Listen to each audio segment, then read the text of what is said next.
20절, 21절을 열어봐 주시길 바랍니다. 이 신명기 32장, 이 모세가 이제 곧 하늘나라에 올라가는 바로 직전의 이제 장면인데요. 40년 동안 이제 광야에서 생활하다가 이제 마지막 순간에 예수님께서 여호와 이름으로 모세에게 나타나셔서 하시는 말씀이 상당히 중요한 말씀인데요. 이런 말씀을 하셨어요. 너희 유대인들은 내가 여호와인지를 모르게 될 것이고, 그리고 대신 너희들이 우습게 하는 이방인들이 내가 여호와인지를 알게 되리라. 그런 말씀이 20절, 21절에 여기 써놨어요. 한번 스스로 가만히 읽어보세요.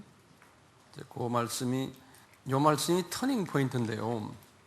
이게 이제 미스터리예요. 이 말씀을 하시고는 모세도 이게 무슨 뜻인지 몰랐어요. 그렇지만 이렇게 쭉 보면요, 구약의 전체 이스라엘의 히스토리를 보면은 이스라엘의 그 소수들만 여호와의 말씀을 경외하고 우상을 섬기지 않았고요. 대부분의 사람들은요, 하나님의 자녀들이지만 눈이 감겨서 여호와를 여호와로 보지 못하고 하나님을 자기네 하나님으로 보지 못하고 대신 우상을 더 좋아했어요. 이방신을. 그런 과정 속에서 이제 구약이 끝났어요. 예수님이 오셨어요. 예수님이 오셨는데도 보세요. 유대인들이 그렇게 많았지만요, 예수님을 영접했던 분들은, 여호와로서 구세주로서 영접했던 분들은 소수였어요. 12 제자.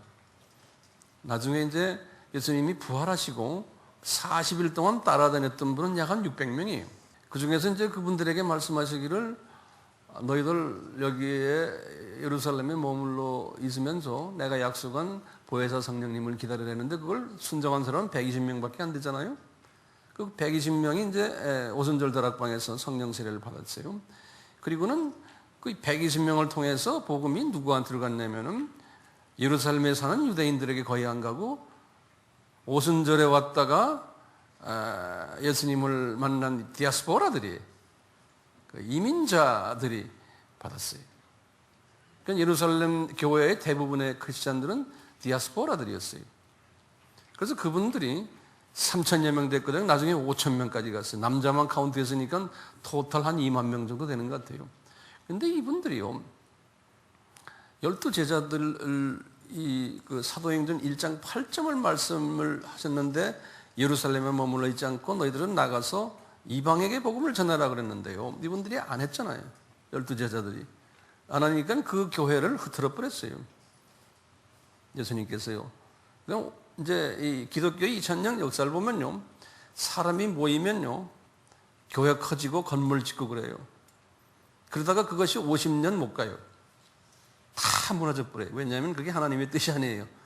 이 조직이 커지는 건 하나님의 뜻이 아니에요.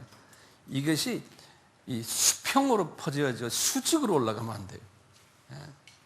근데 사람은 그렇지 않거든요. 많이 모이면 그만큼 유명해지고 또 뭐가 돼요? 헌금 많이 들어오고 그런 프로젝트가 많아지고 뭐 하다 보면은 여기 사람이 모인, 예수의 이름으로 사람이 모여서요, 이 피조물의 한계 때문에 교만해져요.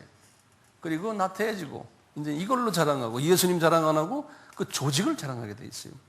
과거 2000년 동안 기독교가 그렇게 해서 퍼졌어요. 그 모든 유럽에 있는 건물들 전부 다 관광객들 명소가 돼버렸어요. 그렇죠?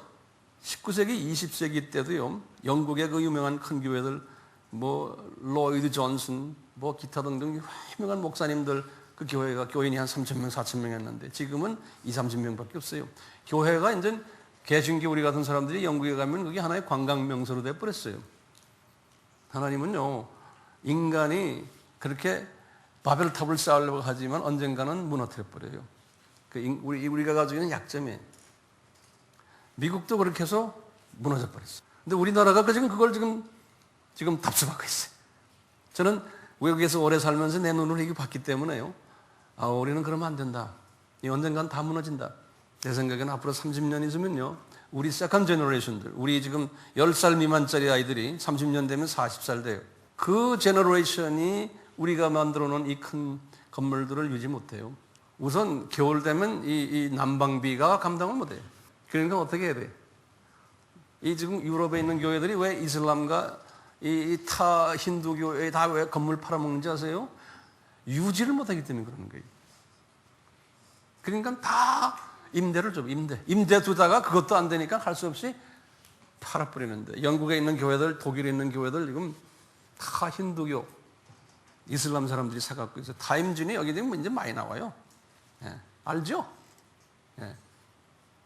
근데 우리나라가 그렇게 가지 멀도록 해야 돼. 그 정도 커지려면 하나님의 자원이 얼마나 낭비돼요? 근데 그게 나중에 아무런 의미가 없이 돼버리는 거예요. 근데 사람은 그런 걸 좋아해요. 역사속에서 예루살렘교도 마찬가지였거든.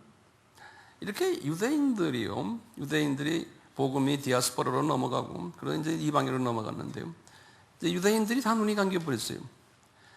사도 바울이 이 부분에 대해서 상당히 고민이 생겼어요. 바울이 1차, 2차, 3차, 4차 여행까지 하면서요. 특히 1차, 2차 여행 끝내고요. 이제 3차 여행 중간에 로마서를 썼거든요. 로마서를 주 57년에 썼는데요. 로마서를 쓰시면서 이분이 로마서 1장에서부터 8장까지 참 메시지를 바꾸는, 이분이 이거 대단한 메시지다. 하나님의 사랑에서 누가 이 끊을 자가 있느냐. 여기까지 갔는데요. 이분이 9장으로 탁 들어가면서 우리 메시지를 주신 예수님께 이분이 반항을 하는 거예요. 예수님. 그런데요, 제가 지금 1차, 2차, 3차 여행을 쭉 해보니까 내 민족 이스라엘 사람들은 복음을 안 받고, 복음을 이야기하면 나를 죽이려고 그러고, 어떻게 이방인들만 자꾸 이렇게 복음을 많이 받습니까? 이거 왜 이랬습니까? 그러는 거예요. 그러면서 이분이 하시는 말씀, 로마서 9장 3절에 그랬죠. 내 이름이 천국에서 저주를 받아서 없어지더라도 내 민족 좀 봐주십시오. 그러는 거예요. 이분이 소위 요새 말로 하면 땡깡 부리시는 거예요. 예수님께. 민족주의 사상이 탁 들어가세요. 왜 이랬습니까? 그러니까 주님께서 그러는 거예요. 바울아, 네가 그런 말 할 줄 알았다. 그러면서 내가 유대인과 이방인과의 관계성을 내가 설명해 줄게. 그것이 9장, 10장, 11장이에요. 로마서. 더 알고 싶으면 우리 웹사이트에 들어가세요. 무료예요, 무료. 네. 자, 거기에 이런 말씀하세요. 내가 9장, 10장, 11장에 그런 말이 나와요. 내가 이사야에게 이걸 이야기하지 않았느냐? 아모개에게 얘기하지 않았느냐? 지금 여러분 지금 금방 읽으신 모세 거기에도 그게 나오지 않느냐? 그러는 거예요. 하면서 내가 유대인들을 의도적으로 내가 눈을 감겨놨다. 그러는 거예요. 언제까지? 그러면서 11장 25절 그 유명한 얘기죠. 내가 너한테 이 미스터리를 알지 않기를 원하지 않느니, 이 말을 이상하게 해놨어요. 근데 원어도 그런 식으로 써놨어요. 예? 알지 않기를 원하지 않으니, 이게 무슨 말이에요? 너 이거 알아야 된다는 거, 그죠? 예. 알아야 돼. 이거 미스터리라는 게, 이 미스터리는 뭐냐? 이방인의 충만한 수가 들어올 때까지 이분들은 눈이 감겼다가 어느 정도 들어오면은 소수가 눈을 뜬다는 거예요. 유대인이. 눈 뜬다는 게 무슨 소리예요? 구약의 여호와가 예수 그리스도라는 걸 눈 뜬다는 거예요. 예. 구약에서 말하는 메사야가, 크라이스트가 예수님이라는 것을 눈을 뜨게 된다는 거예요. 그랬다가 이방인의 완전한 숫자가 차면은 유대인이 다 눈을 뜬다는 거예요. 이런 말씀을 하신 거예요. 그래서 바울이 그렇게 말을 했기 때문에 바울이 나는 이방 사도를 위한, 이방인들을 위한 사도구나. 본인이 확인을 했어요. 유대인 상대가 아니구나. 본인은. 이렇게 깨닫고요. 이분이 이방을 향해서 복음을 전하기 시작한 거예요. 자, 그리고는 1세기 지나고 2세기, 3세기, 4세기 쭉 해서 19세기까지 왔어요. 19세기까지 왔는데 그 사이에요. 유대인 크리스천은 눈에 비벼도 거의 없어요. 눈 비벼도 없어요. 강제로 로만 캐톨릭이요, 유대인들을 강제로 그분들을 로마 캐톨릭 멤버로 만든 역사가 있어요. 안 그러면 너희들 안 된다. 그래서 그래서 로마 캐톨릭으로 개종한 분들도 좀 있지만 그건 타이에 의해서 그렇게 한 거예요. 그러다가요, 갑자기 1865년 정도 돼요. 한 유대인 랍비가요, 폴리시 유대인이, 폴리시 주인데, 헝가리언 주인데요. 랍비가 웬 베프티스트의 그 여자 사역자를 통해서 구약의 여호와가 예수 그리스도라는 것을 설명 듣고는 그 감동이 와가지고 이분이 주님의 계획이죠. 이분이 크리스천이 된 거예요. 그분 이름이 뭐냐면 그 랍비 이름이요, 코온이라는 사람이에요. 코온, CHCOHN. 이 코온은 이 코헨, 전부 다 레위 족속들이에요. 레위 족속들. 리바인, 레비, 유대인들 그런 이름이 있거든. 리바인, LEVIN이, 그 다음에 코헨, 그 다음에 지금 말하는 하여튼 그 다음에 레비, LEVY 이런 그 유대인 이름들이 있어요. 지금도요. 다 이 랍비, 무슨 족속이 레위족들이에요. 레위족 후예들인데 이분도 그 출신이에요.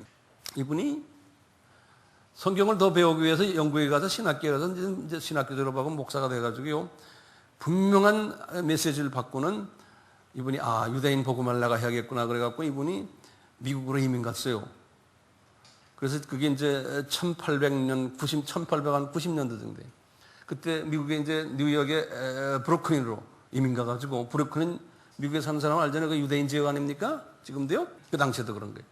거기 가가지고 이분이 자기 이거 미션 에이전시를 뭐라 했냐면 The Chosen People Ministry라고 이름을 붙여서 더 조선 아니죠. Chosen, 선택받은, 자기네 민족을 이야기하는지 The Chosen People Ministry라고 해갖고 자기 그 미션 에이전시를 열고는 유대인을 상대로 복음화를 시작을 했어요. 이분이 핍박을 엄청나게 받고, 그분의 그 전기를 읽어보면요, 돌멩이 세례도 많이 받고 굉장히 고생을 하면서, 그래서 이분이 소위 말하는 유대인 크리스찬의 효시 같은 사람이에요. 이분을 통해 가지고 나중에 1955년도 이제 우리 6.25 직후에요. 미국의 그 한 분인 그 모셰 로즈너라는 사람이 있는데요. 이 사람이 그분의 제자인데, 이분이 JJ 그룹이라고 Jews for Jesus라는 그룹을 만들었어요. 그 그룹이 지금 상당히 커졌어요. Jews for Jesus라고요. 그래서 JJ라고 불러요. 이분들이 더 액티브하게 나가서 유대인 상대로 복음을 전했는데, 그것이 미국만이 아니고 전 세계에 퍼져갖고 전 세계 유대인이 지금 1,400만 있는데요. 1,400만 중에 지금 유대인 크리스찬이 약 한 10만 명 돼요. About 0.78%예요. 1%가 아직 안 돼요. 제가 미국과 카나다에서 이렇게 신학교에서 교수 생활하면서요, 우리 학생들이 계시면 거기에 꼭 유대인 한 두세 명 앉아 있어요. 유대인들이. 신기해요. 러시아에 가도 마찬가지예요. 러시아나 그 러시안 블락에 있는 나라들, 이제 그런 나라에 가도 보면 러시안 주들이 상당히 스트롱하거든요. 굉장히 많은데 주들이요. 거기 가도 보면 신학생들 앉혀놓고 강의하다 보면 내가 이런 얘기 해주면, 목사님, 제가 유대인입니다. 제가 이런 사람들이 여기저기서 이렇게 막 나와요. 그래서 물어봐요. 너희들 어떻게 예수님을 만났냐? 물어보면요, 하나같이 보면 다 기적이에요. 직접 예수님을 환상으로 보거나 꿈에 나타나거나 이거 아니면 안 되는 거예요. 왜냐하면 자기 가정에서 족보에서 빠져나가니까요. 그러니까 이분들 보면 족보에 다 빠져나갔어요. 우리 여기 4층에 외국인 신학교 있는데 거기에도 지금 이란에서는 이라니안 주가 지금 앉아 있어요. 이 형제도 자기 간증하는 걸 보면 다 기적을 체험하고 온 패밀리가 크리스찬이 된 거예요. 자, 이런 그 환경 속에서요, 이제 아까 우리 계시록 6장, 마태복음 24장 도표 있죠? 그거 한번 열어보세요. 다시 22페이지요.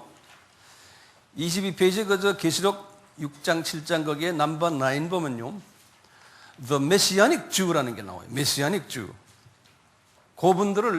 그분들을 지금 메시아닉 주라고 이름을 불러요. 요분들이요. 요분 이름이 이제 다시 말하면 유대인 크리스찬들을 The Messianic Jew라고 그래요. 이 그룹들이요, 1년에 몇 번씩이요, 뉴욕 타임즈나 시카고 트리뷴즈나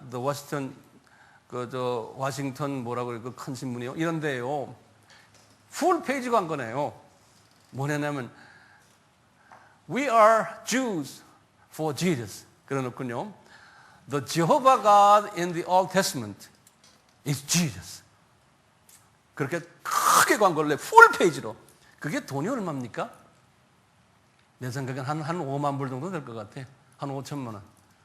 근데 이 사람들이 그 광고를 내요. 1년에 몇 번씩이요. 그러면 미국의 신문사 주인이고 이런 놈들이 다 유대인들 아니에요. 이 놈들이 방해를 해요. 그러니까 이 주와 주끼리 싸움하는 거예요. 그런데 크리스찬 주가 이기죠. 왜? 예수님이 뒤에 계시니까. 지금 우리가 지금 그런 시대에 살고 있는데요. 이 계시록 6장에서요. 요한이 환상을 쫙 봤잖아요. 그 첫째 말, 둘째 말, 셋째 말, 그 말들이 쫙 나오잖아요.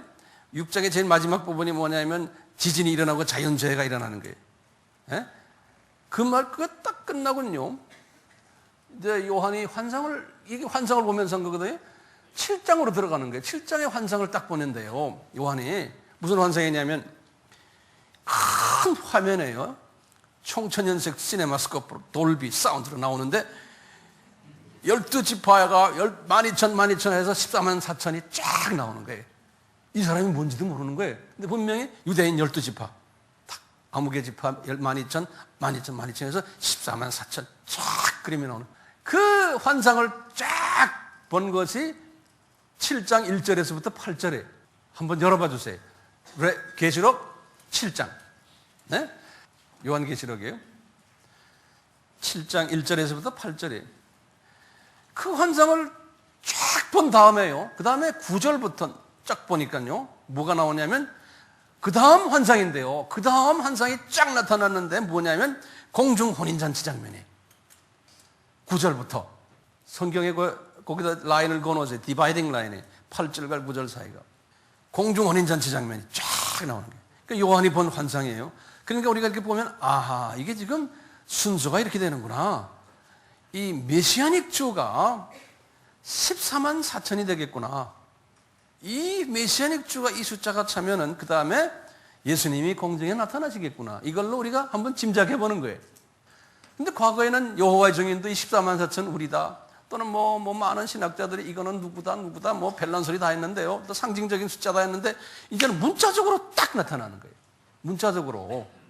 그러니까 이 메시아 주들도 그러는 거예요. This is us. 우리라는 거예요. 예. 아까 로마서 11장 25절에 그랬죠. 이 비밀을, 이 미스터리를 내가 너희들이 알지 않기를 원치 않으니 예? 이방인의 숫자가 어느 정도 찰 때 유다인 중에 일부가 눈을 뜬다고 그랬잖아요. 요 일부가 뭐냐면 14만 4천으로 보는 거예요. 근데 지금 이게 몇 명이 됐어요? 약 한 10만 명 정도 된 거예요. 자, 그러니 이 말은 뒤집어서 보면 뭐냐? 아, 이방인의 숫자가 차가고 있구나. 누굴 통해서요? 아까 24장에 봤죠? 뭐 지진이 일어나고 싸움 나고 세상이 지금 뒤집어지는데 거기서 숨어가지고 이방인의 숫자를 채우는 사람들을 통해서요. 그러니까 우리는 뭐 해야 돼요? 이 이방인의 숫자를 채우는 일에 참가하면 그건 복 있는 사람이에요. 세상 어떻게 돌아가든 관계없어요. 그건 그렇게 돌아가게 돼 있어요. 남북 서로가 완전 싸움하고 뭐하고 세계 지금 돌아가고는 지금 나중에 내가 아까 이야기 안 했지만 이 러시아와 중국이 한 패거리가 되거든요. 아랍이랑 이게. 지금 세계가 그렇게 가고 있어요. 네. 돌아가라 그렇게 돌아가라. 그거 우리 고칠 수도 없어요. G20 자꾸 해라. 네. G7 해라. 돌아가면 우리는 그런 시각으로 딱 보는 거예요. 네. 나만 그렇게 보는지도 모르겠어요. 여러분들 그렇게 보세요. 앞으로요. 지금 유대인들, 이 메시아닉 주들은요, 생명을 바치고 이 일을 해요. 이 일은 뭐냐면 그분들은 이방인들에게 복음을 안 전해요. 유대인들에게만 복음을 전해요. 그래서 그분들의 그 트랙들 보면 전도하는 그 전도 영주들 보면요, 다 유대인 상대로 하도록 다 만들어 놨어요. 여기에 대해서 더 자세히 하려면 우리 웹사이트에 들어가세요. 제가 다 이야기를 못해. 자, 그런 과정 속에서 그 다음에 이제 넘기세요. 새 하늘과 새 예루살렘. 요거 그림은 좀 그려놓으세요. 저를 따라서요. 우리가 언젠지 모르지만요. 몰라요. 이게 언젠지는 모르지만, 이제 예수님이 공중에 이제 나타나실 텐데요. 종말론이요.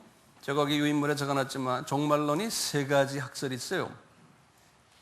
3가지 학설이 있는데요. 그거 자세히 다 알 필요 없고, 이것도 우리 웹사이트에 들어가면 제가 한 40시간을 설명한 게 있어요.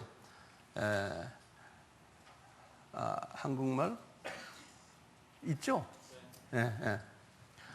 영어로 듣고 싶은 사람은 영어로도 다 돼 있어요. 자, 여기에 의하면은 전천년설이 있고 무천년설이 있고 후천년설이 있어요. 예. 이 부분은 그냥 쉽게 하면 이렇게 전천년설이라는 게 뭐냐면 이제 좀 있으면 천년왕국이 나오는데요. 천년왕국. 예수님이 천년왕국이 시작하기 전에 이 세상에 오신다는 거예요. 그래서 전천년설이라고 그래요. 이렇게 이해하시고요. 그 다음에 무천년설은요. 무천년설은 이런 천년왕국이라는 게 이런 게 없다. 이미 예수님이 십자가 사건이 일어났을 때 십자가에서 부활하시고 그때부터 천년왕국이 시작했다. 그렇기 때문에 천년이라는 숫자는 상징적인 그냥 숫자지 문자적인 숫자가 아니라고 보는. 그럼 이미 무천년이라는 건 상징적인 천년이지 실제적인 천년이 아니라는 게. 그 천년이 언제부터 시작했느냐? 예수님이 십자가 사건 이때부터 시작을 해서 지금 우리가 천년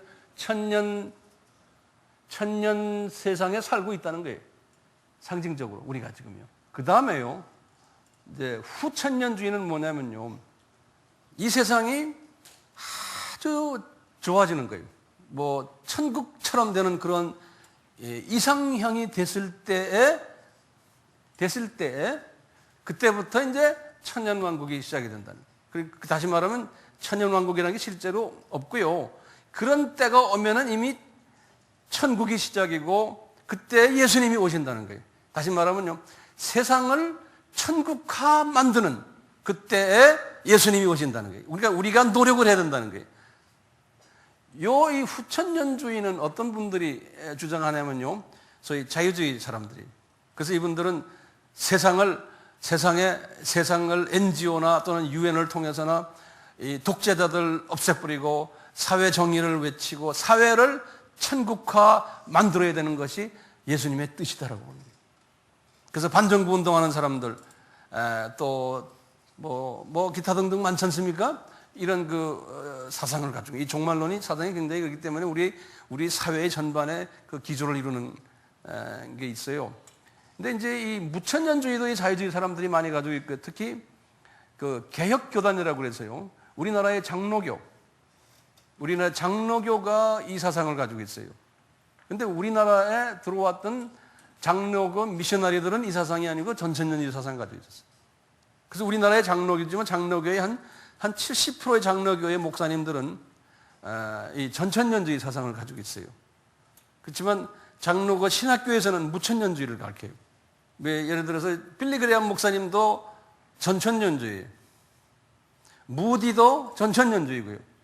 우리가 말하는 그 유명한 사람들 거의 대부분이 전천년주의. 그렇지만 또 무천년도 또 많아요. 그럼 여러분들이 물어볼게요. 그럼 황 목사님은 무슨 천년이요? 저는 전천년이에요. 그래서 제가 전천년 이야기를 간단하게 말씀드릴게요. 전천년주예요. 천년왕국 전에 7년 환란이 있다 보는 거예요. 7년 환란. 이 7년 환란은 세계 3차 전쟁으로 그냥 쉽게 보시면 될 것 같아요. 핵전쟁. 그러니까 이 무천년주의나 후천년주의 사람들은 이런 것은 상징적이다, 실제로 아니다라고 이제 보는 거예요. 그래서 이 무천년주의 분들은요, 우리 아까 요거 잘 들으세요. 마태복음 24장 아까 우리 그 예수님의 그 재림 전에 일어날 사건들을 쭉 봤잖아요. 우리 아까 봤죠? 그걸 무천년주의 사상들은 뭐로 생각하냐면 거기 나오는 모든 징조들은 주후 70년 이야기를 예수님이 하셨다 그러는 거예요. 주후 70년에 무슨 일이 있었어요? 예루살렘이 망하고 예루살렘 성전이 깨지고 이스라엘 나라가 망해버렸잖아요. 그 사건을 예수님이 하신 말씀이다라고 해석해버려요. 그런데 전천년주의 사람들은 아니다. 그건 종말 때의 이야기다. 이렇게 엄청난 차이가 있는 거예요. 같은 성서인데. 근데 여러분들은 어쩌다가 전천년주의 이야기하는 지금 사람 앞에 지금 앉아 있어요. 이 7년 환란 때 이 전천년주의 사람들이요, 7년 환란을 또 세 가지로 봐요. 이 학설이 세 가지가 있어요. 뭘 가지고 이야기하냐면요, 이 들림받는 시기가 언제냐에 따라서 세 가지로 또 나눠요. 저 유인mel은 제가 안 드렸지만 7년 환란 전에 들림받는다. 그래서 이걸 환란 전 들림이라고 그래요. 영어로는 pre-tribulation 그래요. 그 다음에 어떤 분은 환란 중간에 들림받는다. mid-tribulation. 환란 끝나고 7년 환란 끝나고 들림받는다 해서 post, P-O-S-T, tribulation. 환란 후 들림. 그러면 황 목사는 어떤 거요? 저는 환란 전 들림이에요. 그러니까 그렇게 알고 계세요. 싫으면 뭐 안 해도 돼. 괜찮아요.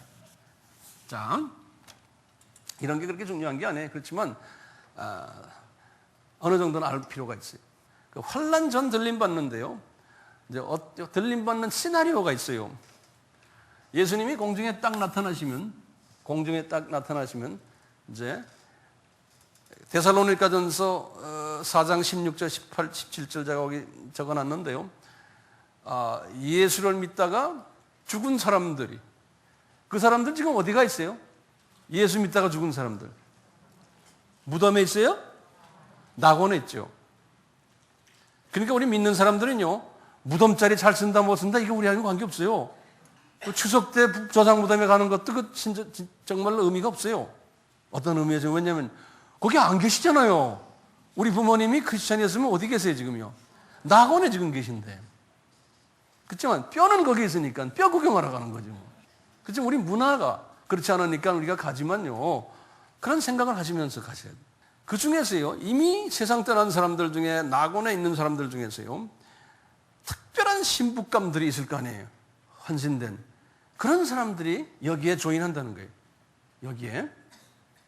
그리고 살아있는 사람들 중에서 특별한 신부감들, 여기서 아까 죽은 사람들 중에, 이 두 번째는 살아있는 사람들 중에서 이제 들림 받는다는 거예요. 이 사람들은 들림 받는 거예요.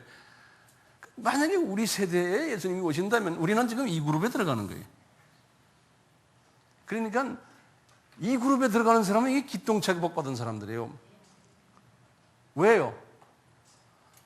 만약에 우리 세대에 예수님이 오신다면, 그리고 우리가 정말 이 신부로서의 후보생이 됐다면 들림 받는데 왜 기똥차게 복 받은 사람인지 아세요? 에? 우리는요, 이런 사람은요, 이 사람들은요, 장례식을 경험하네. 이 physical death를 경험 안 하는 사람들이에요. 예수님도 경험하셨는데. 경험하는 사람이 성서에서 누구요? 구약에서 에녹, 또요 엘리야. 그러니까 이게 보통 이 마지막 때 추수꾼들 중에 이런 사람들이 있으니까 이 마지막 때가 힘든 때지만 이런 특권을 주님이 주신 거예요. 장례식 없는 특수 그룹들이. 만약에 예수님이 우리 살아계실 때 오신다면, 저는 내가 살아있을 때 왔으면 하는 게 제 소원이에요. 근데 모르죠. 그건 모르겠어요. 지금 모든 상황들을 보면 그럴 가능성이 없지 않아 있어요. 그 다음에 어떤 사람들인가 하면요, 요 7년 환란을 통과하는 끝 크리스천들이 있어요. 이 신부감 크리스천들인데 들림 받지 않고, 그 사람들이 첫째가 누구냐면 those messianic Jew들이. 성경 구절은 내가 다 드렸으니까 집에 가서 보세요. 메시아닉 주들은 7년 환란을 통과하는. 이 사람들은 통과하면서 뭐 하냐면은 유대인들을 복음화시키는 일을.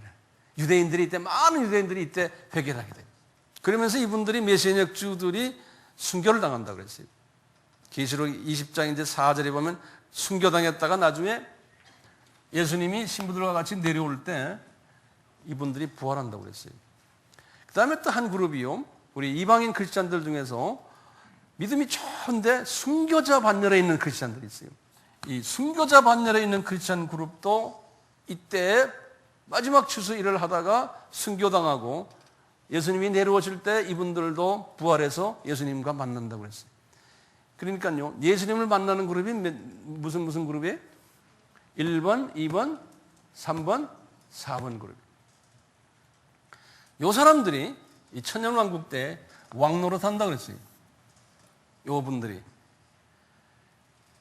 이 천년왕국은 어떤 곳이냐면요, 사람들이 천년씩 사는 때예요. 그러니까 이게 언제예요? 아담 타락에서부터 노아 홍수 전에 그 시기예요. 거기 보시면 제가 천년왕국에 대한 자세한 얘기를 써놨어요. 27페이지에 있네. 예. 아담 타락에서부터 노아까지, 노아의 홍수 전까지 그 기간으로 다시 우리가 돌아가는 거예요. 이 천년왕국이 그 기간으로. 이 물세례, 노아의 홍수가 있은 후에 120살로 지금 오늘날 이 세대로 왔잖아요. 그러듯이 불 심판이 있은 후에 다시 그 옛날로 돌아가는 거예요. 천년왕국. 그러니까 하나님께서 이 세상을 더 살기 좋은 세상으로 만들어 놓는 것 같아요. 이 천년왕국 때. 이게 천국이 아니에요. 천국이 아님을 어떻게 하냐면요. 거기 이제 쭉 내가 거기도 보여줬어요. 이사야에게 65장 20절에 보시면요. 100세에 죽는 자가 어린아이겠고 100세 못 되어 죽는 자는 저주받는 거예요. 이게 천국이 아니에요. 죽는데요. 우리가 아침에 봤죠? 이때 사람들이 몇 살, 첫 아이가 보통 한 100세에 나온다 그랬죠? 그랬죠? 그러니까 아이가 나와가지고 100세 전에 죽으면 그게 저주라는 거예요. 이런 때가 다시 온다는 거예요, 여기가요. 그리고는 거기 계속해서 보시면 25절에 보시면 이사야서 65절 25절에요. 채식을 한다는 거예요. 이리와 어린 양이 함께 먹고 사자가 소처럼 짚을 먹고 뱀은 흙으로 식물을 다 먹는. 이 완전히 이 육식이 없어져 버리는 거예요. 왜냐하면 홍수 전에 보시면 거기 다 나오지만 홍수 전에요. 홍수 전에 이 천년씩 살 때요. 채식을 먹었어요. 그 전에는 또 어떠냐? 아담이 타락 전에는요. 뭘 먹었어요? 채식하고 열매를 먹었어요. 그러다가 아담이 타락 후에 채식을 했어요.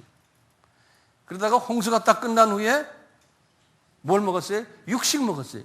저기 성경 구절 제가 다 드렸어요. 홍수 끝나자마자 음식 패턴이 변해버렸어요. 육식을 먹었어요. 그러다가 쭉 지금 우리 육식 먹잖아요. 그러다가 이제 7년 환란이 끝나면은 다시 육식 안 먹고 우리도 채식을 먹는 거예요. 동물들도 채식을 하는 거예요. 이제 고기 안 먹고. 이때 그러면요. 이때 이 1, 2, 3, 4 이 사람들은요. 왕 같은 사람들이 된다고 그랬어요.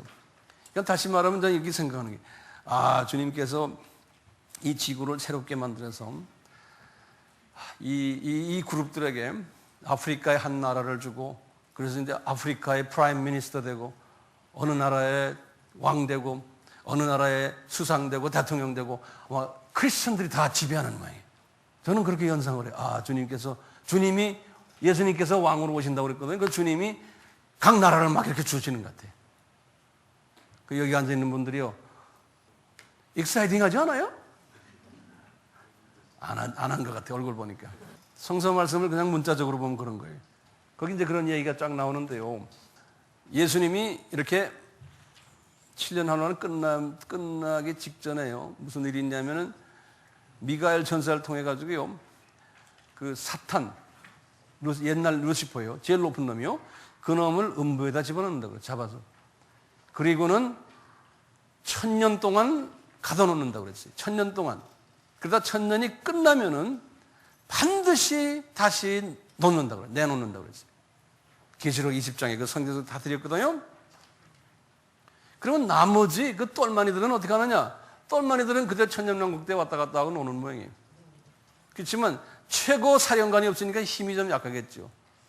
홍수 전에도 이놈들 있었죠? 천년씩 살 때 이놈들 다 있었잖아요. 똑같이 이게 완전 천국이 아니에요. 천년왕국이. 그렇지만 이 악한 세력들이 힘이 빠진 그런 때 아닌가 짐작을 하고 있어요. 거기에 대한 참고된 사항도 여기 다 있으니까 보세요. 제가 이 음부 여기 24페이지 좀 보세요. 그 음부와 지옥에 관한 이론인데요.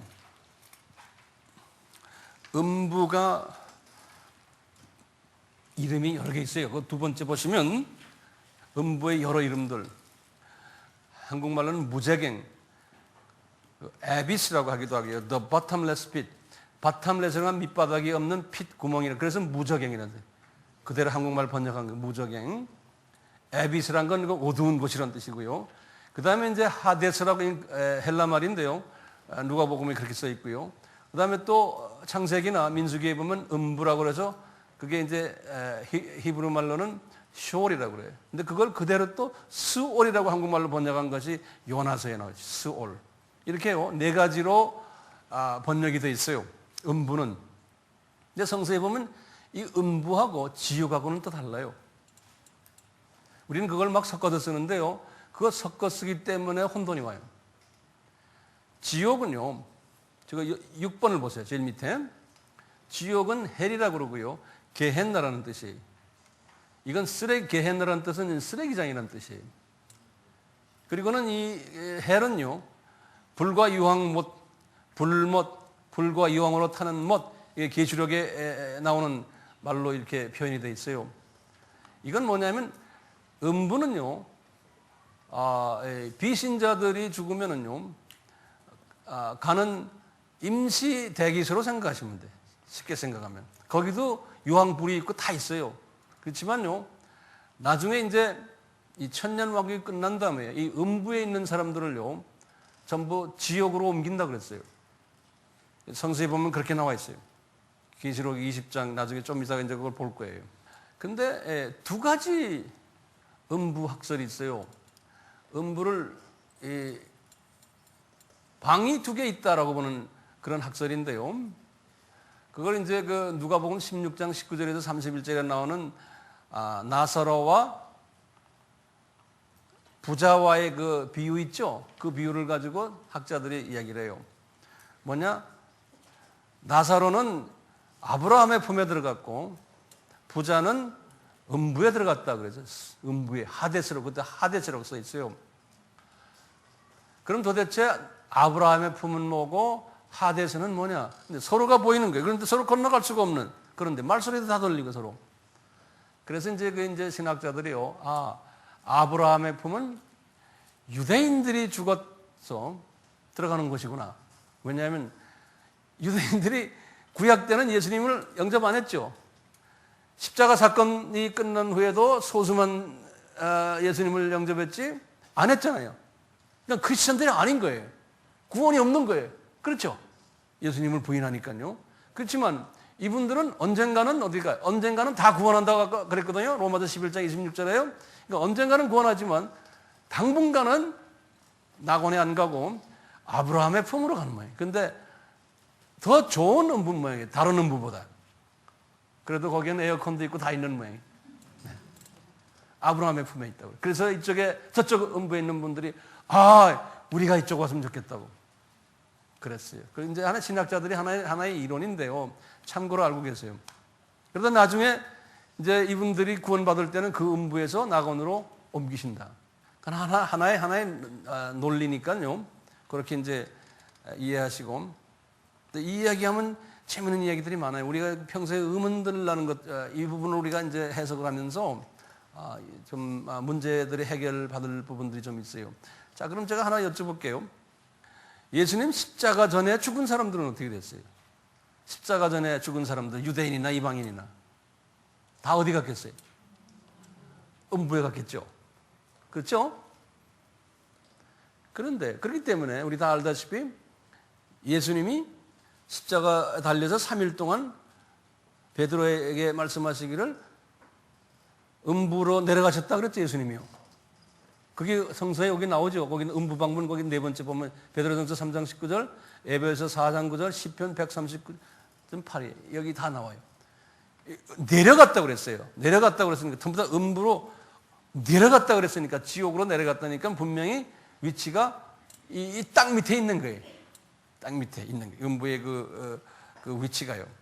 창세기 37장 35장, 민수기 16장, 시편 여기 보면 다 밑으로 내려갔다 그랬어요. 밑으로. 그래서 성경 구절 집에 가서 보세요. 다른 학설은 어떤 신학자들은 그 밑이 아니고 저 공중 어디에 1층이나 2층 천에 있다라고 하는데 그건 제가 볼 때는 맞지 않는 것 같아요. 성서적으로 맞지 않아요. 자, 어쨌든 밑에 있는데요. 예수님이 부활하시고는 낙원에 올라가셨을 텐데 왜 3일 동안 그 음부에 계셨습니까? 그러면 이것도 우리 로직에 맞지 않아요. 예수님은 무소부재하신 분 아니에요? 그러니까 3일 내내 거기가 계시지 않았겠죠. 뭐 낙원도 올라가시고 뭐 왔다 갔다 뭐 전 우주를 돌아다녔겠죠. 그러니까 음부에 내려갈 수 있어요, 없어요? 얼마든지 내려갈 수 있어요. 무소부재하신 분이니까요. 예.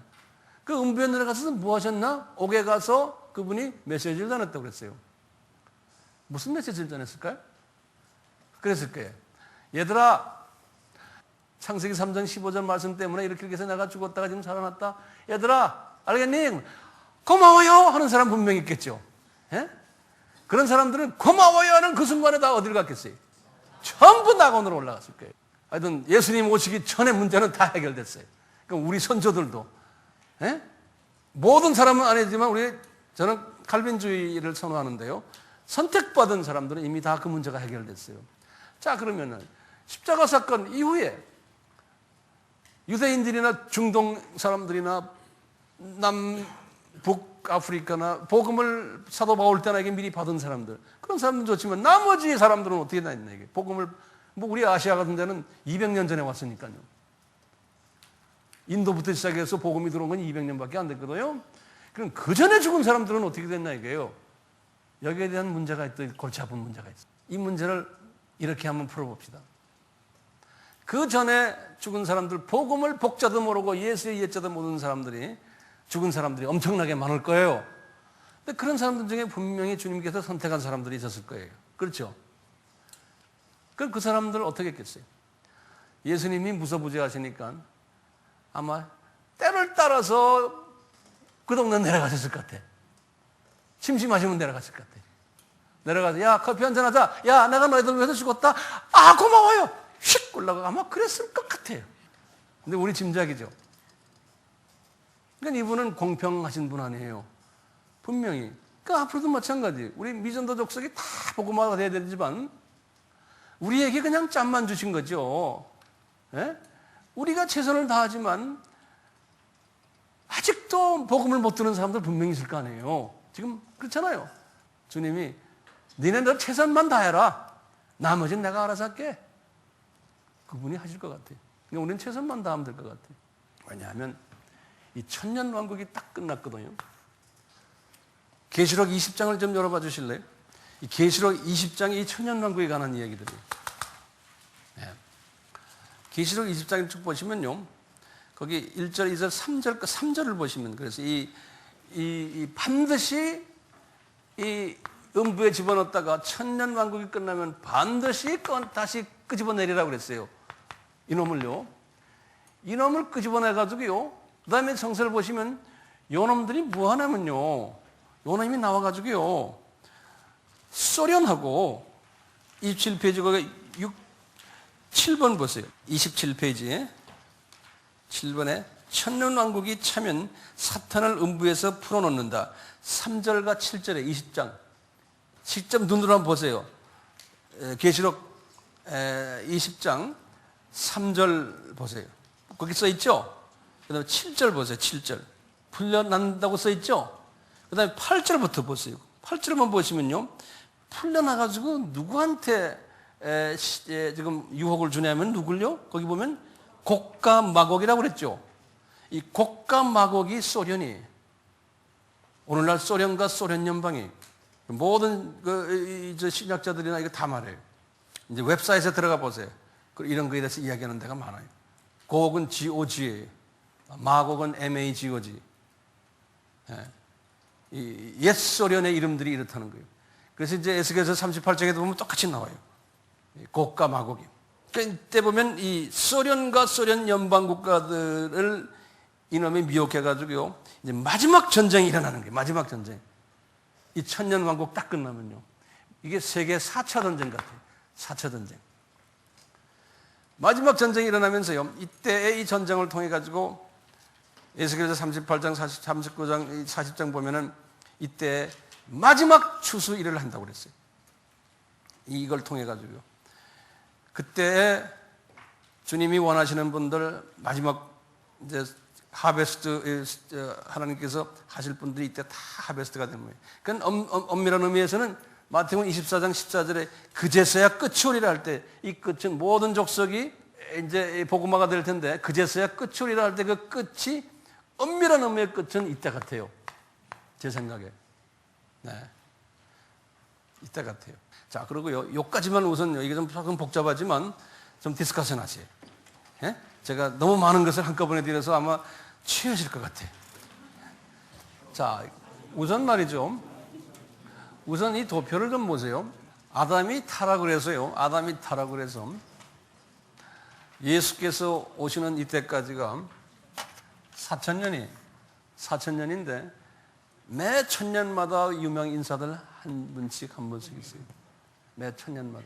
날짜를 따지면 4일에 이 4라는 숫자는 성서에서 상당히 그 의미가 있는 숫자거든요. 4라는 숫자는 어떤 목적을 이루기 위해서 훈련을 시키시고 준비를 시키시는 기간이에요. 그게 4예요. 그래서 이렇게 4,000년을 준비를 예수님께서 하셨어요. 4,000년을 준비하신 다음에 그 다음에 예수님이 얘들아 너희들 나가서 이제 내가 왜 왔는지를 알려라. 그리고 창조의 목적이 무엇인지를 나가서 알려라. 그 알리는 기간을 3일을 주셨어요. 3일을 주셨는데 그것도 첫 이틀을 그게 언제입니까? 첫 하루는 동서교회 분리 열심히들 했어요. 그 다음에 두 번째 날이 언제까지냐면요. 7년 한 날, 천년왕국 전까지. 지금 우리가 이 동네 있죠? 이 동네 있어요. 우리가요. 우리가 하든 안 하든 주님께서는 하여튼 이때까지 이틀을 보내셔가지고 예수님의 지상 명령을 이루세요. 어느 정도로. 이루시고는 이분이 요 기간으로 다시 회복을 시켜주는 것이 요 천년왕국이에요. 천년씩 사는 때로 다시 회복되는 거예요. 그래서 이것이 다 된 다음에 마지막 추수를 이때 하신 다음에 이제 끝내시는 거예요. 그러니까 3이란 숫자는 하나님의 숫자죠. 삼위일체. 3일 걸려서 이분이 내가 왜 인간으로 와서 이 일을 했나를 이제 우리에게 알려주시는 준비 기간, 이 3일. 그래도 알다 보니까 이게 7일이. 7은 또 무슨 숫자예요? 네, 또 완전 숫자예요. 심판이 있고, 이제 지옥으로 가고, 이제 새하늘과 새 예루살렘으로 들어가는데, 이 새하늘과 새 예루살렘이 이게 뭡니까? 이게 아담 타락 전에 뭐 있었어요? 에덴 동산이 있었죠? 그렇죠? 에덴 동산은 하나의 지엽적인 한 동네 같은데요. 어쨌든 이 에덴 동산을 다시 회복시켜 주는 거예요.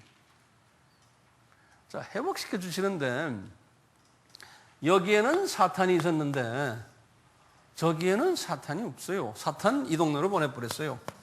자, 그러면 왜 저렇게 긴 기간 동안 말이죠? 아담이 이제 루시퍼가 못된 짓을 한 후에 그때부터 시작을 해서 아담 타락부터 이제 7일 동안 이 연습을 시키고는 나중에 그놈을 다시 여기다 쫓아내 뿌리고 루시퍼 그 똘마니들을요. 왜 하나님이 이렇게 하셨나 이게? 왜 이렇게 7,000년 걸려가지고 이렇게 하셨나 이게? 요문이죠. 저는 이런 생각해요. 이것 때문에 저도 묵상 많이 했어요. 이제 이런 생각이 들어요. 하나님의 입장에서요. 얘들아, 니네들은 7,000년이 긴 것 같지만 별로 긴 게 아니다. 잠깐이야. 이런 생각이 들고요. 얘들아, 너희들 루시퍼를 봐라. 그놈의 자식 내가 모든 걸 다 무료로 주니까 이게 지 주제를 파악 못해. 아담 그놈 봐라. 똑같다. 내가 다 알았다. 니네 피조물들 내가 너희들 만들어 놓고 너희들 언젠가는 이런 짓 할 거다. 그래서 그놈들 그런 짓 하도록 내가 가만히 놔두니까 진짜 하잖아. 너희들도 이렇게 하는 모습을 보고 너희들도 힘들지만 나도 힘들다. 하나님의 입장에서 보는 거예요. 왜? 너희들에게 말이야 니네들이 이런 피조물인 것을 내가 가르쳐 주려고 내가 말이야 사람으로 나려갖고 4,000년을 고생했다.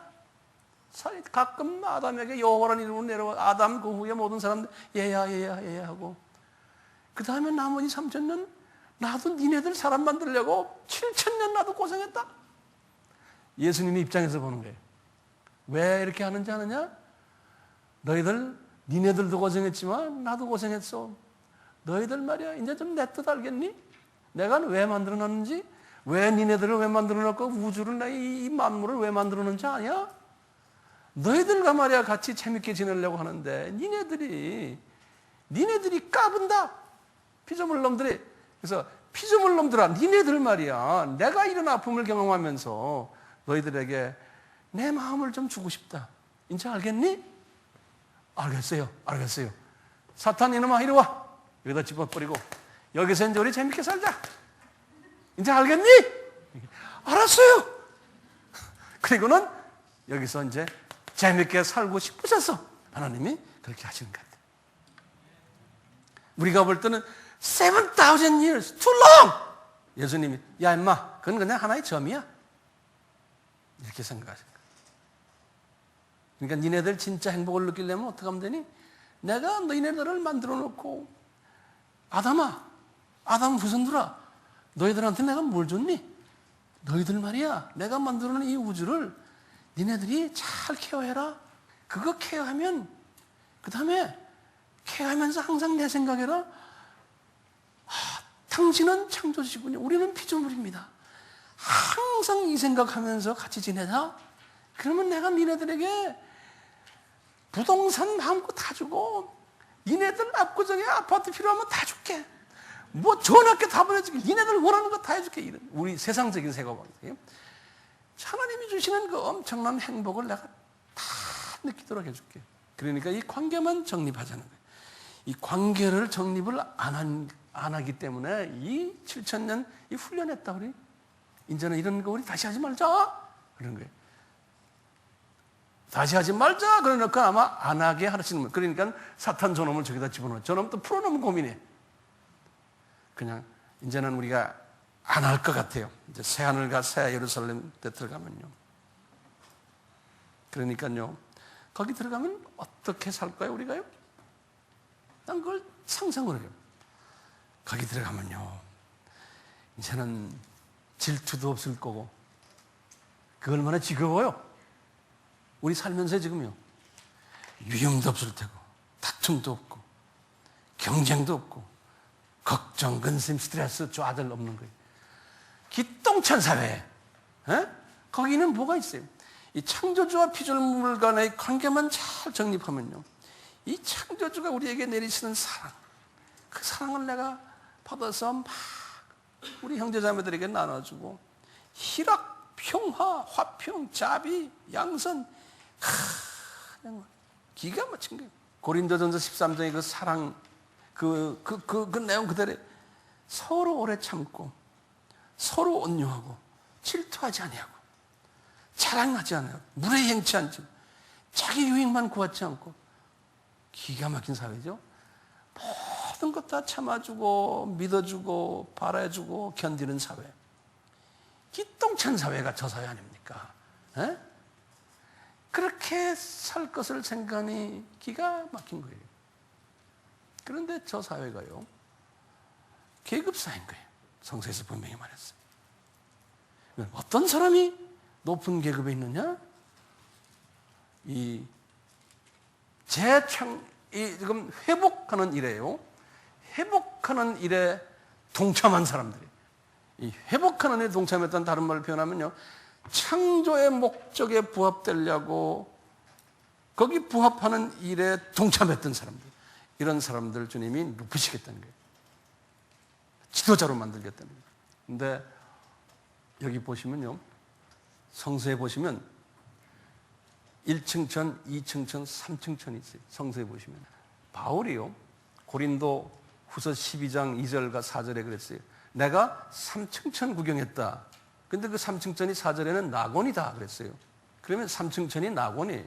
이 낙원은요, 나중에 이제 킹덤 오브 하나님의 그 하늘나라를 비교할 때 이 낙원은 조그매요. 여긴 하늘 보좌가 있고, 낙원 바로 밑에 있는 층이 이게 2층 천이에요. 이게 우주예요, 우주. 여기에 별이 수조가 있다고 그러잖아요, 지금요. 그것도 웹사이트 들어가 보시면 다 나와요. 사진까지 나와요. 모래알 같이 있었어요. 예. 그 중에 한 모래알이 우리 지구예요. 이 사탄 이놈이 말이죠. 이 층층으로 쫓겨나가지고 이걸 그냥 다 그냥 죽여버렸잖아요. 파괴버렸잖아요. 하나님이 만들어 놓은 이 자연을. 그래서 미국에서 달나라도 가보고 뭐 가보니까 없잖아요. 여기 생명이 없는 거예요. 네, 없어요. 근데 이 천년왕국이 딱 끝나면요, 이 우주를요 새롭게 만들겠다는 거예요. 우주를 고작해 우리 지구 여기 하나 있는 요거 아무것도 아니에요. 새롭게 만들어 가지고요 만드는데 그 우주의 가운데로 새 예루살렘이 내려온다는 거예요. 새 예루살렘이 보좌가 있는 게. 그러니까 2층전 3층전이 되게 연합이 되는 모양이에요. 그러니까 엄청난 큰 사이즈인데 성서에 보니까 새 예루살렘 도시만 이 사이즈가, 그림을 좀 그려보세요. 이 사이즈가요 가로 세로 높이가 2400km씩이에요. 계시록 21장 16절에 보니까요. 16절에. 근데 계시록 20장에 쭉 보면요, 21장에 쭉 보면요, 저기에는 왕권을 가진 사람만 들어온다고 그랬어요. 이 안에. 그러니까 2400km, 미국 대륙만 해요. 미국만 해요. 엄청나게 큰 이 도시가. 여기에 예수님의 이 보좌가 있고, 이 안에는 해와 달의 비침이 없고요, 하나님의 영광으로 비쳐 있다고 그랬어요. 이 안에 이제 높은 계급에 있는 사람들이 오는데, 문제는 이거예요. 여러분들에는 하나, 이 우주를 몇 개씩 가지는 게 우리의 꿈이에요. 이 별들을요. 어떤 사람은 하나, 어떤 사람은 아무것도 없어요. 그냥 그 안에 평범한 시민이. 근데 이 크기가 얼마나 크냐면 말도 못 하잖아요. 이 거리를 뭐로 따져요? 한 별과 한 별 사이를 광년으로 따지잖아요. 광년. 이거 뭐 10만 광년 막 이렇잖아요. 그러니까 이 크기가 얼마나 큽니까? 이런 게 모래알처럼 많으니 이 하나님 나라가 얼마나 큽니까? 이거 말로 표현이 안 되는 거예요. 이런데 왕같은 너희들을 왕같이 만들겠다는 거예요. 다시 말하면 어떤 분들은 10만 개의 별을 가져도 이건 뭐 시원찮은 거예요. 왜? 그 많은 별 중에서. 전 그래서 주님 10만 개? 100만? 1000만 개? 제가 막 그래요. 1000만 개 저한테 주세요. 여기 이거 왔다 갔다 비행기 필요 없어요. 생각하면 그 길로 가네요. 그래서 이 마지막 때 보세요. 컴퓨터 이 시스템을 왜 준지 IT 사람들이요? 주님이 저 동네 구경 좀 시키려고 우리에게 미리 좀 장난을 시키는 거예요. 한번 탁 놀려면 10만 명한테도 막 메시지가 가잖아요. 리얼타임으로요. 저 동네 가면 그렇다는 거예요. 이건 누를 필요도 없는, 생각만 해도 쫙 10만 명에게. 그런 때가 온다는 거예요. 거기 가서 별들 많이 가지시라고. 그래서 그랬어요. 이런 사람들에게는 내가 땅을 유업으로 주리라. 이렇게 하는 사람은 성령의 9가지 열매를 맺어서 나를 닮아가는 사람들에게는 내가 천국을, 하늘나라를 유업으로 주리라. 성서에 제가 여기다 성경 구절 다 드렸어요. 나중에 보세요. 이 유업을 받으려고 이 세미나에 오신 거예요. 여러분들 사업 안 돼도 괜찮아요. 이 유업을 받는 게 더 중요한 거예요. 앞으로 50년만 있으면요, 지금 이 서울, 경기도 지나기 위해서 다니면서 우리 눈에 보이던 사람들이요 90% 다 없어져 버렸어요. 미리 제가 예언합니다. 50년만 있으면 우리 눈에 보이는 사람, 웬만한 사람 이 땅에 없어요. 이게 진리요. 근데 우리는 착각하고 있어요. 그렇지 않을 걸로 생각하고 있어요. 그러다가 언제 가끔 느껴요? 가족들이나 누가 가까운 사람이 장례식이 거기 가면 엄숙해져서 그렇구나, 인생이 이렇구나. 이틀만 있으면 다 까먹었다. 장례식에 자주 다니셔야 돼요. 병원에 자주 다니셔야 돼요. 응급실에 자주 들어가서 보세요. 내가 이렇게 산소 마스크를 안 쓰고 있는 것마다 주님 감사합니다. 내 사랑하는 자녀들도 산소 마스크 안 쓰고 있는 게 감사합니다. 그리고 병원에 자주 다니면서 주님과 대화하세요. 이러든 저러든 때가 되면 우리는 다 가게 돼 있어요. 그러면 저 동네 언젠가는 가서 이제 어디에 속하게 되는 거예요. 저 동네.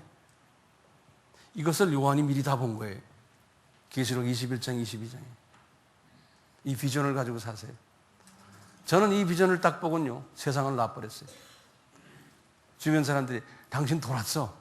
그 좋은 세상, 당신 좋은 것 다 놔버리고 돌았구나. 한때 제가 돌았다고 소문났었어요. 예. 근데 이제 와서 이 나이에요. 돌았다고 하는 그 친구들이 지금 다 돌았어요, 지금. 갈 바를 몰라요. 나이는 됐지. 어떻게 살아야 될지 모르는 거예요. 황 목사 날 좀 도와줘. 그렇게 말 안 듣더니 이제 와서 도와달라고 말해요. 여러분들 지금 내 나이는 아니지만 앞으로 10년, 20년 있으면 여러분들 친구들이 다 그런 말을 해요. 그때 도와달라는 도움을 주는 사람이 되셔야 돼요. 예. 지금 있는 직장 여러분들 영원한 직장 아니에요. 언젠간 다 놔야 돼. 그러니까 직장생활 열심히 하시면서 이 예수님을 더 꽉 붙잡는 걸 자녀들에게 보여주세요. 그러니까 예수님을 최선 최대의 나의 삶의 목표라는 걸 보여주셔야 돼요. 그게 자녀들을 사랑하는 사람들이에요. 그게 자녀들에게 기똥찬 선물 주는 거예요. 부동산 주려고 그러지 마세요. 인류학교 안 나와도 괜찮아요. 인류학교 나온다고 다 팔짝 겹쳤어요? 아니잖아요. 에? 서울대학 나온다고 해서 다 잘 됐어요? 아니에요. 그 중에 10%, maybe 10%. 인류학교 나온다고 되는 게 아니라 자녀들 그냥 있는 그대로 놔두세요. 과외 뭐 그렇게 심하게 시키지도 마시고. 공부 못한 사람이 사회 나와서 더 잘 되는 게 너무나 많이 봤어요. 우리 주변에도 마찬가지. 잘 된 사람들 보고 제 학교 다닐 때 공부 못했어 그러는 거예요. 지가 더 잘했대. 그런데 지금은 뭐 이런 차이예요. 네? 공부 못한 사람이 더 잘 된 게 더 많아요. 공부 잘하면 좋지만 그게 우리의 목을 달고 있는 게 아니잖아요. 이 가치 기준을 바꾸세요. 자녀들에게 이런 인상을 주셔야 돼요. 우리 엄마 아빠는 예수님이라면 그냥 미치고 한장해.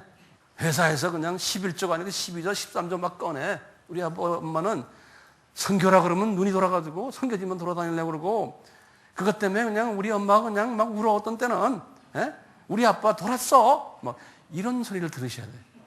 그러면 그 자녀들은 나중에 가서 똑같이 그렇게 돼요. 그게 블레싱 아니에요?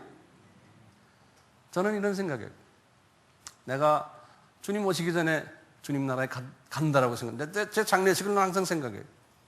그러면서 내 장례식에 우리 아이들이 셋인데 주르륵 서 있을 때 우리 사위나 며느리들이 다 서 있을 때고 다 까만 옷 입고 서 있을 건데 그게 내 창면으로 보이는 거예요.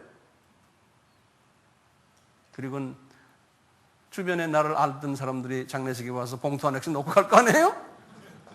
그게 보이는 거예요. 꽃 하나 놓고 이제 갈 거예요. 그리고 저쪽에서는 지네끼리 또 막 노는 거예요. 손님들끼리. 그 장면이 보여요.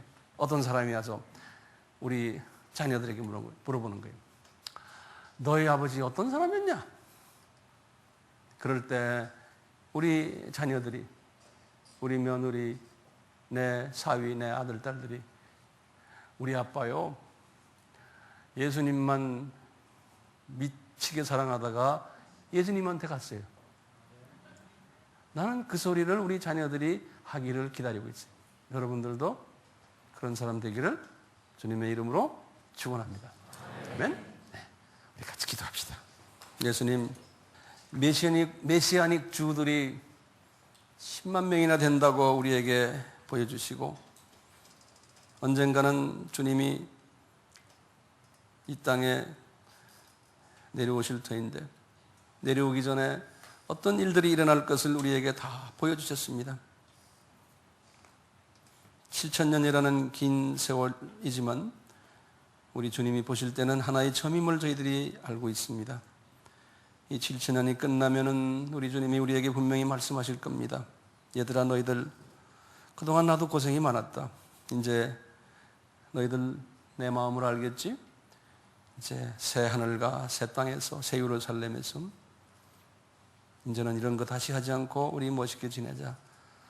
이렇게 하실 터이고 알겠습니다 한 우리는 그 창조주가 주시는 그 행복 속에서 매일 찬양드리며 경배드리며 영광드리며 그럴 때마다 더욱 많은 행복을 우리에게 안겨주실 것이고 우리는 더욱 창조주를 사랑하고 경배하고 영광 드리게 될 터입니다. 그러다 보면 우리를 통해서 많은 피조물들이 이러한 일을 하도록 우리가 인도할 것이고 그러므로 우리 창조주와 피조물의 관계를 우리가 좋은 관계로 만드는 사랑의 관계로 만드는 그러한 매체로서 우리가 불림을 받음을 감사합니다. 아버지 하나님, 우리 이 비전을 가지게 해주시고 이제 주님 나라에 가면은 질투, 미움, 다툼, 경쟁, 걱정, 스트레스, 좌절 없게 해주시고 없는 걸 저희들이 알고 있습니다. 대신 사랑과 희락과 평화와 자비와 양성과 화평, 서로 오래 참고 온유하고 질투하지 않고 자랑하지 않고 우리의 유익을 굳지 않고 모든 사람을 용납해주며 참으며 믿음의 바람에 견디는 이러한 정말 복된 사회 생각할수록 익사이팅합니다. 주님, 우리는 이미 이 사회에 살면서 이 천국의 모델로서 우리는 살고 싶습니다. 그래서 주님이 분명히 말씀하셨지만 너희들 이 세상에 살면서 이미 이 천국의 삶을 미리 경험하면서 살아라. 그렇게 하는 사람은 내가 너희들을 높이고 너희들 내가 정말 사랑하겠다 약속하셨습니다. 주님, 우리가 이 비전을 가지고 남은 여생을 살 수 있도록 은혜 베풀어 주시옵소서. 예수님의 이름으로 기도드리옵나이다. 아멘.